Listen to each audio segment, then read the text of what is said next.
இந்த கட்டியம்மா. கொஞ்சம் வெரசா இழுத்து பிடிச்சி கட்டில பக்கத்தில் வால் தோப்பு கடுக்கு வேற போய் நுழைஞ்சிட போது அந்த ஆள் சண்டைக்கு வந்துடுவான். சரிம்மா அது கட்டுறேன். என்ன பெரியமா ஒரே பிஸியாக இருக்கியா போல இருக்கே. அட வாட்டி ஆசா, எப்படி இருக்க? என்ன திடீர்னு இந்த பக்கம்? எங்கள் அம்மா தான்க்கா பால் கொண்டு உங்கள் சொசைட்டியில் ஊற்றிட்டு வாங்கன்னு சொல்லி அனுப்பி வச்சுட்டாவ. அப்படியா மக்களே? ஏன் அம்மா வேலையாக இருக்காங்களோ? ஆமாம், சமைக்க வேண்டிய வேலை மட்டும்தான் கிடக்கு, மற்ற வேலையெல்லாம் முடிச்சிட்டேன். இருந்தாலும் இதை கொண்டு போய் நான் ஊற்றணும்னு சொல்லி எங்கள் அம்மா அனுப்பிடிச்சு என்னை அனுப்பி வச்சுருக்காங்க. அம்மா நீ காஃபி ஷாப் வச்சுருக்கேன்னு சொன்னாவலே, எப்படி போகுது பிஸ்னஸ்லாம்? நல்லா போகுதுட்டே, பரவாயில்ல. இப்போ ஓரளவுக்கு கொஞ்சம் கொஞ்சம் தான் கூட்டம் வர ஆரம்பிச்சிருக்கு இப்போ தான். ரொம்ப சந்தோஷம் மக்களே. அப்படி கடைக்கு போக வேண்டியது தானே, ஏன் இங்கே கிடக்க நீ? கடைக்கு தான் கிளம்பிட்டு இருந்தேன், அதுக்குள்ளே எங்கள் அம்மா இங்கே நீ இந்த வேலையை கொடுத்து அனுப்பிட்டாவ.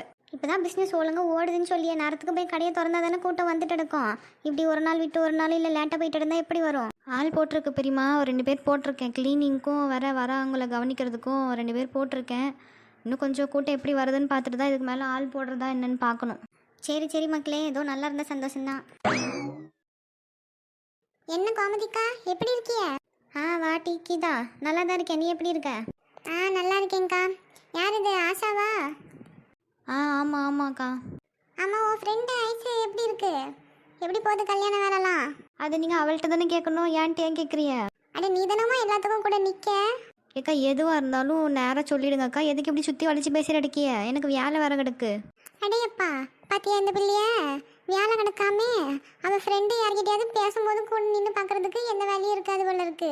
நம்மள்ட்ட ஒரு வார்த்தை நின்று பேசணும் தான் வேலை கிடக்குன்னு சொல்லுதுங்கம்மா இந்த காலத்து பிள்ளைய. ஏக்கா என்ன சொல்ல வரியா இப்போ? எட்டி கீதா, என்ன இது சின்ன பிள்ளைகிட்ட என்ன வாயை கொடுத்து வம்பிழுத்துட்டு எடுக்க? ஆனால் நான் உண்மையை தாக்கா சொல்லியே, உண்டா இல்லையான்னு அவளையே கேளுங்களா. என்ன உண்மை இல்லைன்னு கேட்க சொல்றிய? என்ன தெரியணும் உங்களுக்கு இப்போ? ஆமாம், உன் ஃப்ரெண்டு ஐசு பிள்ளைய உங்கள் அண்ணன்ட்ட நீ பேச வைக்க தானே. எட்டி கீதா, எதுக்கு இப்படி ஒரு பிள்ளை மேலே பள்ளியை போட்டு கிடக்க? எதுக்கு இப்போ உனக்கு இந்த தேவையில்லாத வேலை? அவங்களுக்கு அதானே பொழப்பு.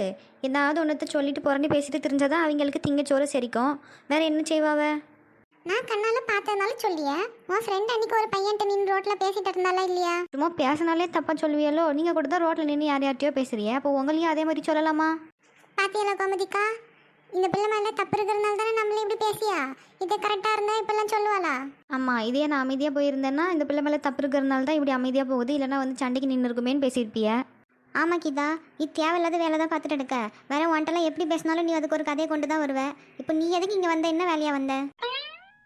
யார் எதுக்கு வந்திருப்பா? என் பிள்ளைய பற்றி ஏதாவது புறணி பேசிட்டு திரியறதுக்குன்னு வந்திருப்பா. ஐயா இந்த பொம்பளை எப்போ வந்ததோ தெரியலையே. ஐயா ஏக்கா, நான் ஒன்றும் உங்கள் பிள்ளைய பற்றி புறணி எல்லாம் பேசிட்டு தெரியல, எல்லாம் கேள்விப்பட்டு தான் கீதா வந்தேன்.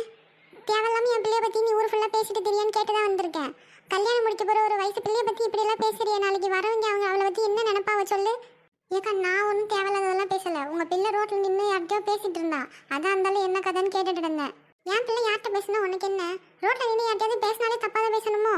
ஆமாம், அவள் வயசுக்காக அப்படி இருந்திருப்பாளோ என்னவோ, அதான் இருந்தாலும் ரோட்டில் நின்று சும்மா பேசியது கூட ஏதாவது ஒரு கதையை கட்டிட்டு தெரியாமா? ஆமாம், என்ன நடக்கீங்க இங்கே பாரு பிரேமா, இந்த கீதால என் பிள்ளைய பற்றி அனாவசியமாக ஊர் ஃபுல்லாக பேசிட்டு தெரியா? நானே இப்போ தான் கஷ்டப்பட்டு என் பிள்ளைக்கு ஒரு நல்ல இடமா பேசி முடிச்சிருக்கேன். அந்த கல்யாணம் நடக்கூடாமல் இவ என்னென்னமோ பேசிட்டு தெரியா ஊருக்குள்ள. ஆமாக்கா, நானும் கேள்விப்பட்டேன். என் மாமியார் கேள்விக்கிட்ட என்னத்தையோ சொல்லி அது உட்காந்து இன்னொரு அக்காட்ட சொல்லி அந்த அக்கா என்கிட்ட ஃபோன் பண்ணி சொல்லி வீட்டில் நான் இப்போ சண்டை போட்டு தான் வந்திருக்கேன். இப்போ இந்த கீதாவை தேடி தான் வந்தேன், நல்ல வேலை கையில் சிக்கிட்டா. இது என்ன இங்கே சத்தம்? வந்தோமா பாலை வாங்கணுமா இல்லை பாலை கொடுக்க வந்தீங்களா? கொடுத்துட்டு கிளம்ப வேண்டியது தானே, எதுக்கு இங்கே கடந்து மார்க்கெட்டில் கத்துற மாதிரி கத்திட்டு அடிக்கிய?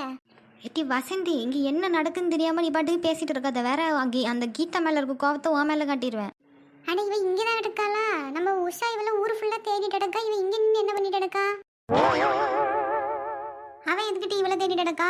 அட இவ தான் நம்ம ஐசு பிள்ளைய பற்றி பேசிட்டு என்னமோ பொறணி பேசிட்டு திரியான்னு சொல்லி அதை கேள்விப்பட்டதா உஷா இவன் மேலே கோவப்பட்டு இவளை போட்டு இன்னைக்கு என்ன ஏது நான் கேட்காம விட மாட்டேன்னு கோவமாக போனா. ஐயா நம்மளை சுற்றி சுற்றி தேடுறாங்க போல இருக்கே, இப்போ என்ன பண்ணி தப்பிக்கிறது? ஏக்கா நிர்மலாக்கா, நீங்கள் செத்த விளங்குங்க. இன்னைக்கு இந்த கீதா மண்டையை பொழந்து நான் மாவளுக்கு போடாமல் விட மாட்டேன். ஏட்டி உனக்கு எவ்வளோ திமிரு இருக்கணும்? எங்கள் வீட்டு பிள்ளைய பற்றியா நீ தப்பாக பேசிட்டு தெரிய? ஆமாம், இப்போ நல்லா சிலந்தி வலைக்குள்ள மாட்டின பூச்சி மாட்டக்க நீ வந்து எங்ககிட்ட மாட்டிக்கிட்ட. இங்கேருந்து உன்னால் தப்பிக்கவே முடியாது பார்த்துக்க. ஐயோ என்ன பண்ணி தப்பிக்க இப்போ? பேசாமல் பேய் பிடிச்ச மாதிரி நடிப்போமா? ஆமாம் அதான் செய்கிறோம். வேற பேயினா தான் பயந்து ஓடுவாவ எல்லாரும். என்கிட்ட வராத. நான் ஒன்றும் நீங்கள்லாம் சொல்லியா மாதிரி கீதா கிடையாது. நான் போன மாதம் செத்து போன காஞ்சனா, அதுவும் தூக்கு போட்டு செத்து போன காஞ்சனா. அது இது என்ன இப்படி சொல்லியா? ஒருவேளை உண்மைக்கு இவளுக்கு பேய் பிடிச்சிருக்குமா பிரேமா? அதை இப்போ கண்டுபிடிச்சிடலாம்க்கா. பக்கத்தில் விறகு கட்டை, செருப்பு, தொடப்பம் எது கிடந்தாலும் கொண்டாங்க. இதெல்லாம் கொண்டு அடித்தா பேய் ஓடிடும். அப்படியே கையோட வேப்பலையும் கொண்டாவ அரைச்சி வாய்க்குள்ளேயே ஊற்றுவோம் சாணியை கலந்து. அதெல்லாம் கொடுத்தா பேய் ஓடிடும். ஐயோ, இந்த பொம்பளை எங்கேயோ விடாது போல இருக்கே. இப்போ என்ன பண்ணியதுன்னு தெரியல, பயமா இருக்கே கடவுளே. பேசாம பேய்னு சொன்னதுக்கு பதிலாக சாமின்னு சொல்லியிருந்துருக்கலாமோ? சாமின்னு சொல்லியிருந்தா எல்லாரும் காலில் விழுந்து கும்பிட்டு ஏதாவது திங்கிறதுக்கு கொடுத்து அனுப்பியிருப்பாவன்னு நினைக்கேன். பெயின் சொன்னதுனால தான் இப்போ அடிக்கலான்னு வந்து நிற்க அழுவாமா. எம்மா, இந்த பொம்பளைங்க ஏன் இப்படி இருக்க அழுவலோ தெரியலையே. அட என்னட்டி வசந்தி, நீ இன்னும் இங்கே தான் நின்று கிடைக்கியோ? வெரசா ஓட நான் இவளை பிடிச்சிக்கிடியேன். இந்த வாரம் பிரேமா, சாணி, செருப்பு, தொடப்பம், வேப்பில வேற எதுவும் வேணுமா? சாட்டை கிடைச்சா கூட கொண்டா. சாட்டையால் அழிச்சு கூட விரட்டுவாவ. ஏய் அத்தே, இவ இன்னைக்கு என்ன குழியில தள்ளாம விட மாட்டாவில் இருக்குமா? முதல்ல நம்ம பேய் வேஷத்தை கழிச்சு சாமின்னு சொல்லி ஏமாத்துவோம். என் கையை உடுட்டி, யாரு மேல கையை வைக்க? நான் சாமி வந்திருக்கேன். என்னை அடிக்கவா செருப்பு தொடப்பெல்லாம் கொண்டாட சொல்லிய? சாமி வந்தா எல்லாம் பாலை ஊற்றி அபிஷேகம் பண்ணுவாங்க. ஒழுங்கா எனக்கு அந்த கேன்ல இருக்க பாலை ஊற்றி அபிஷேகம் பண்ணி என்னைய மலை ஏற்றி விடுங்க சொல்லிவிட்டேன். சாமி வந்திருக்கா? என்ன சாமி? எங்க பேரை சொல்லுவோம், பேரை கேட்போம். ஐயோ, பேரை யோசிக்காம விட்டுட்டோமே. என்ன பேரை சொல்லியது டக்குன்னு? என்ன சொல்லது? ஐயோ, டக்குன்னு எந்த பேரும் வர மாட்டேங்குதே அவசரத்துக்கு. ஊர் ஃபுல்லாக சாமியாக கிடக்கு, நமக்கு டக்குன்னு வாய்க்குள்ள நுழைய மாட்டேக்கே. பேசாம மாரியாத்தான்னு சொல்லுவோம். நான் மாரியாத்தா வந்திருக்கேன் டி. மாரியாத்தா. ஓ, மாரியாத்தா வந்திருக்கியோ? சரி சத்த, இங்கே உட்கார, நான் வாரேன். ஏட்டி பிரேமா, எங்கே போகிற? ஏட்டி, மாரியாத்தா கிட்ட எனக்கு ஒரு வேண்டுதல் கிடக்கு. அது என்ன டி வேண்டுதல்? மாரியாத்தாளுக்கு நாக்கில் அளவு குத்தி அந்த அது பேர் என்ன, தீச்சட்டியை கையில் உடுத்து ஆணி செருப்பு போட்டு இந்த ஊரையே 10 ரவுண்டு சுற்றி வர வைக்கிறதா வேண்டிகிட்டு இருக்கேன். அதை இன்றைக்கி மாரியாத்தாவே வந்துட்டுல்ல, இதை நாக்கை இழுத்து வச்சு அளவு குத்தி கையில் அதை தீச்சட்டியை 2 கையிலையும் கொடுத்து ஆணி செருப்பை மாட்டி இப்போவே 10 ரவுண்டு சுற்றி என் வேண்டுதலை முடிச்சுட்டு வாரேன் நான். ஐயோ, இன்னைக்கு வேலையை கொல்ல விட மாட்டா போல இருக்கே. நம்ம பேசாம உண்மையை சொல்லி சரண்டர் ஆயிடுவோம். நமக்கு இது தேவையில்லாத வேலையா போயிட்டு. ஏமா மாரியாத்தா, கொஞ்சம் நில்லு, நான் போய் நான் சொன்னதெல்லாம் கொண்டாரேன். ஐயோ பிரேமா, வேணாம், நீ விட்டுடுடி. நான் போய் சொன்னேன், தெரியாம பண்ணிட்டேன். இதுக்கப்புறம் இந்த மாதிரி பண்ணவே மாட்டேன். நான் உங்க வீட்டு விஷயத்துக்கே நான் வரேன்ட்டேன். அப்படி வா வலிக்கு.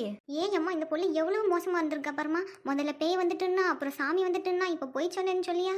அந்த புழுகு ஆகாச புழுகு வாயை திறந்தாலே புழுவியா இருக்காளே. அந்த அக்கா என்னைக்கு வாயை திறந்து உண்மையை பேசியிருக்கு? என் வாழ்நாளில் நான் பார்த்த வரைக்கும் அது விட்டது எல்லாமே புறணியும் பொய்யும் தான். இதெல்லாம் ஒரு பொழப்பை வச்சுட்டு எப்படிதான் இவ இருக்காளோ தெரியலம்மா. உனக்கு எவ்வளோ திமிரு இருந்தால் எங்கிட்ட பிள்ளைய பற்றியே நீ தப்பாக பேசியிருப்ப.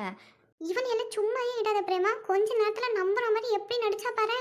பேயின்னா, அப்புறம் சாமின்னா, இப்போ போய் சொன்னேன்னா. ஐயோ அம்மா, இந்த பொம்பளை எவ்வளோ மோசமானதா இருக்குமா. ஏக்கா எல்லாரையும் என்னைய மன்னிச்சிருங்கக்கா. நான் எதுவும் தெரியாம பண்ணிட்டேன். இதுக்கு மேலே நான் உங்க வம்பிக்கே வரமாட்டேன். என்னைய விட்டுடுங்கக்கா. பண்ணுறதெல்லாம் பண்ணிட்டு இப்போ விட்டுடுனா எப்படி விட முடியும்? ஏக்கா, உண்மைக்கும் இனிமேல் நான் உங்க வம்புக்கே வரமாட்டேங்க்கா. ஏக்கா நிர்மலாக்கா, நீங்களாவது சொல்லுங்கக்கா. என்னைய மன்னிச்சிருங்கக்கா. இதுக்கு மேலே நான் இந்த மாதிரி பண்ண மாட்டேன். என் பிள்ளைய பற்றி தப்பாக பேசும்போது உனக்கு இதெல்லாம் தோணலையோ? ஒரு வயசு பிள்ளை வாழ்க்கை நாசமாக போயிடுவேன்ற எண்ணம்லாம் உனக்கு இல்லைல்ல? அப்போ இவளுக்கெல்லாம் எப்படி இருமலா இருக்கும்? அதை சொல்லியாலே, பேயின்றா சாமின்றா, இப்போ போய் சொன்னேன்றா. இவெல்லாம் மனுஷியே கிடையாது. இதெல்லாம் உடையே கூடாது பிரேமா. கொண்டு போய் அந்த சாணியிலேயே முக்கி ஃபேஷியலை பண்ணி விட்டு அனுப்பியோவா. நீ போட்டி, இன்னைக்கு ஒன்று உடியதாவே கிடையாது. இன்னைக்கு ஒன்று சாணியில் அபிஷேகம் தான். பால் அபிஷேகமாக கேட்க நீ? அதுவும் இந்த மேடமுக்கு 2 கேன் பால். உள்ளே கிடக்கிற கோயிலில் கிடக்கிற சாமிக்கே 1 லிட்டர் 2 லிட்டர் தான் ஊற்றி பால் அபிஷேகம் பண்ணியாவ. எப்பயாவது பால் குடம் எடுக்கும்போது தான் கொஞ்சம் பால் நிறைய ஊற்றி பண்ணுறாங்க. இந்த அம்மாய்க்கு 25 லிட்டர் கேனு பால் கேனில் 2 கேனு பாலை ஊற்றி அபிஷேகம் பண்ணணுமா? பார்த்தியா ஆசையா? அம்மா, ஐயோ என்னைய விட்டுடுங்க. என்னால நான் இதுக்கப்புறம் இதுக்கு மேலே இப்படி எதுவும் பண்ண மாட்டேன். பிரேமா, விட்டுடு பிரேமா இவளை. அதான் இதுக்கு மேலே எதுவும் செய்ய மாட்டேன்னு சொல்லியால. அது எப்படிக்கா விட முடியும்? நம்ம வீட்டு பிள்ளைய பற்றியே ஊர் ஃபுல்லாக புறணி பேசிட்டு இருந்திருக்கா. இவளை இப்படியே விட முடியுமா? அதெல்லாம் முடியாது. இவளை இன்னைக்கு நான் சாணியில் முக்கி எடுக்காம விட மாட்டேன். ஏட்டி வியானா, விட்டுட்டி போட்டோம். அந்தால ஒளிஞ்சு எங்கன்னா அது. நான் இனிமேல் எந்த தப்பு பண்ண மாட்டேங்க்கா. விட்டுருங்கக்கா என்னைய தயவு செஞ்சு. அக்கா, உங்க காலில் விழுந்து கூட கேட்கங்க்கா. என்னைய விட்டுடுங்கக்கா. உனக்கு பனிஷ்மெண்ட் இன்னைக்கு இவங்க இடத்துல தான். ஒழுங்கு இங்கே கிடக்கிற சாணியெல்லாம் அள்ளி வாரி போட்டுட்டு போ. வேற இதுக்கு மேலே நீ எங்கள் வீட்டு பிள்ளைய பற்றியோ இல்லை யாரை பற்றியோ ஏதாவது புரணி பேசியன்னு தெரிஞ்சுது மவளே அன்னைக்கு உன்னைய அப்படியே பாலங்கொல்லியில் தள்ளி உன்னைய கொன்னுடியா நான்.